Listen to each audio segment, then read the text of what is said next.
আসসালামু আলাইকুম রহমতুল্লাহি ওয়াবারাকাতুহ। সম্মানিত দর্শক শ্রোতা, আশা করি মহান আল্লাহর রহমতে সবাই ভালো আছেন, সুস্থ আছেন। বাংলাদেশের মাননীয় প্রধানমন্ত্রী জনাব তারেক রহমানের আজ বিকেলের দিকে মালয়েশিয়ার উদ্দেশ্যে ঢাকা ছেড়ে যাওয়ার কথা রয়েছে। বিগত ফেব্রুয়ারি মাসে সরকার গঠন করার পর এটাই জনাব তারেক রহমানের প্রথম বিদেশ সফর এবং সকল জল্পনা কল্পনার অবসান ঘটিয়ে প্রথম সফরের জন্য বিশ্বের অন্যতম একটি মুসলিম রাষ্ট্র, বাংলাদেশের অন্যতম সহযোগী রাষ্ট্র, পাশাপাশি মুসলিম বিশ্বে উন্নয়ন, অগ্রগতি এবং সমৃদ্ধির পথে একটি ঐতিহাসিক নাম মালয়েশিয়া। সেই মালয়েশিয়াকে প্রথম সফর হিসেবে বেছে নেওয়ার জন্য আমরা মাননীয় প্রধানমন্ত্রী জনাব তারেক রহমানকে অভিনন্দন জানাই, শুভেচ্ছা জানাই। মালয়েশিয়ায় বাংলাদেশের লক্ষ লক্ষ প্রবাসী ভাইরা রয়েছেন। তারা সেখান থেকে শত নয় হাজার কোটি টাকা রেমিটেন্স পাঠান এবং মালয়েশিয়ার সঙ্গে বাংলাদেশের বরাবরই একটি চমৎকার সম্পর্ক রয়েছে।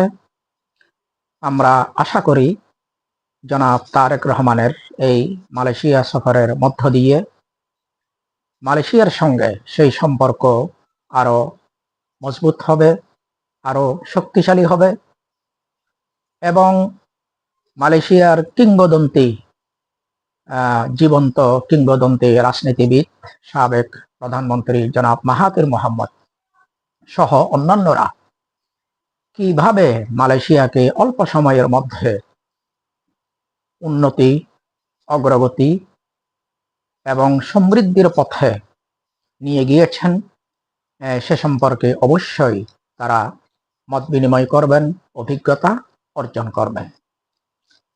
প্রিয় দর্শক শ্রোতা, মালয়েশিয়ার 2 দিন সফর শেষ করে প্রধানমন্ত্রী তারেক রহমান চলে যাবেন বিশ্বের আরেক অন্যতম সুপার পাওয়ার, বাংলাদেশের অন্যতম প্রধান উন্নয়ন সহযোগী রাষ্ট্র চীনে। চীন বর্তমান বিশ্বে অর্থনীতি, সমরনীতি সহ বিভিন্ন ক্ষেত্রে খুবই দ্রুত বর্ধনশীল একটি রাষ্ট্র এবং মনে করা হচ্ছে ভবিষ্যতে অর্থনীতিতে চীন আমেরিকা সহ যে কোনো দেশকে টেক্কা দিয়ে প্রথম পর্যায়ে উপনীত হবে। সবচেয়ে বড় কথা, চীন বরাবরই বাংলাদেশের বন্ধু, বরাবরই বাংলাদেশের অন্যতম বৃহৎ বিনিয়োগকারী, অন্যতম বৃহৎ উন্নয়ন সহযোগী। তো সেই চীনে জনাব তারেক রহমান চলে যাবেন। অতঃপর এই সফরে আশা করা হচ্ছে বাংলাদেশ বনাম চায়নার মধ্যে 15 থেকে 17টির মতো চুক্তি এবং সমঝোতা স্মারক স্বাক্ষর হবে। এর মধ্যে সবচেয়ে বড় বিষয় হলো তিস্তার পানি প্রকল্প, তিস্তা প্রজেক্ট। আমরা আশা করি তারেক রহমানের এই চীন সফরের মধ্য দিয়ে চীনের সঙ্গে, চীনের সরকারের সঙ্গে, চীনের জনগণের সঙ্গে বাংলাদেশ সরকার এবং বাংলাদেশের জনগণের যেই ঐতিহাসিক সম্পর্ক, সেটা আরো উন্নতি হবে, সেটা আরো মজবুত হবে, সেটা আরো শক্তিশালী হবে, সুদৃঢ় হবে। প্রিয় দর্শক শ্রোতা, জনাব তারেক রহমানের সরকার গঠন করার পর প্রথমবারের মতো মালয়েশিয়া সফর, অতঃপর প্রতিবেশী শক্তিশালী চাইনা সফর। এটা বাংলাদেশের যারা শত্রু, বাংলাদেশের যারা ভালো চায় না, কল্যাণ কামনা করে না, বিশেষত তথাকথিত আমাদের প্রতিবেশী রাষ্ট্রটি, তাদের মাথা খারাপ হয়ে গিয়েছে। তারেক রহমানের মালয়েশিয়া এবং চায়না সফরকে সামনে রেখে তারা বাংলাদেশে নানানভাবে একটা অস্থিতিশীল পরিবেশ তৈরি করার চেষ্টা করছে, কখনো সরাসরি, আবার কখনো গোপনে। প্রিয় দর্শক শ্রোতা, সরাসরি তাদের যে অপতৎপরতা, বাংলাদেশকে বদনাম করার, দুর্নাম করার, বাংলাদেশের সাথে মালয়েশিয়া, বিশেষ করে চায়নার যে সুসম্পর্ক হতে যাচ্ছে, আরো মজবুত এবং শক্তিশালী হতে যাচ্ছে, এটাকে বিনষ্ট করার জন্য প্রকাশ্যে তারা যে সকল তৎপরতা, অপতৎপরতা চালিয়ে যাচ্ছে, সেগুলো তো সবার সামনে দিবালোকের মতো স্পষ্ট।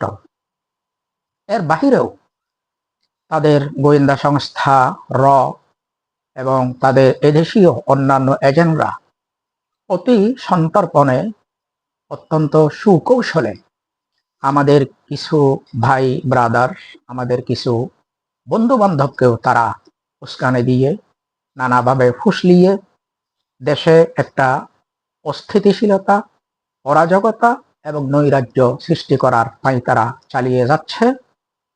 এবং আমাদের এক শ্রেণীর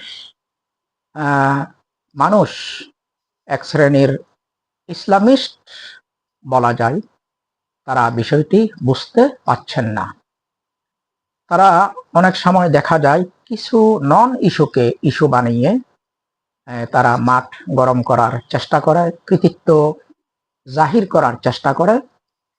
এমন কিছু ইস্যু, এমন কিছু বিষয় তারা হঠাৎ করে সামনে নিয়ে আসে, যেগুলোর উপর আসলে না ইসলামের কোনো উপকার নির্ভর করে, না দেশের কোনো উপকার নির্ভর করে, কিন্তু তারা মনে করে তারা ইসলামের পক্ষে এবং দেশের পক্ষে অনেক বড় কিছু করে ফেলছে। তো মাননীয় প্রধানমন্ত্রী জনাব তারেক রহমানের মালয়েশিয়া এবং চায়না সফরকে সামনে রেখেও আমরা সে ধরনের কিছু তৎপরতা, কিছু অপতৎপরতা লক্ষ্য করছি।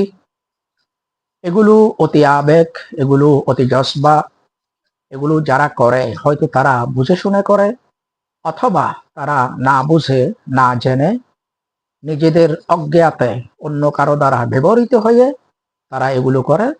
পরিণামে পরিণামে ইসলামের উপকার তো দূরের কথা, আরো অপকার হয়। দেশের কল্যাণ তো দূরের কথা, আরো অকল্যাণ হয়। প্রিয় দর্শক শ্রোতা, পরিশেষে আবারও মাননীয় প্রধানমন্ত্রী জনাব তারেক রহমানকে ধন্যবাদ জানাই, মালয়েশিয়া এবং চায়নাকে সফরের একেবারে প্রথমে স্থান দেওয়ার জন্য। এবং আমরা প্রত্যাশা করি, কাই মনোবাক্যে আমরা আশা করছি তারেক রহমানের এই মালয়েশিয়া সফর, তারেক রহমানের এই চায়না সফর দেশের জন্য উপকার বয়ে আনবে, দেশের জন্য কল্যাণ বয়ে আনবে। এবং বাংলাদেশের দুই প্রধান উন্নয়ন সহযোগী মালয়েশিয়া এবং চীন, এই দুই দেশের সঙ্গে বাংলাদেশের সম্পর্ক আরো মজবুত হবে, আরো শক্তিশালী হবে।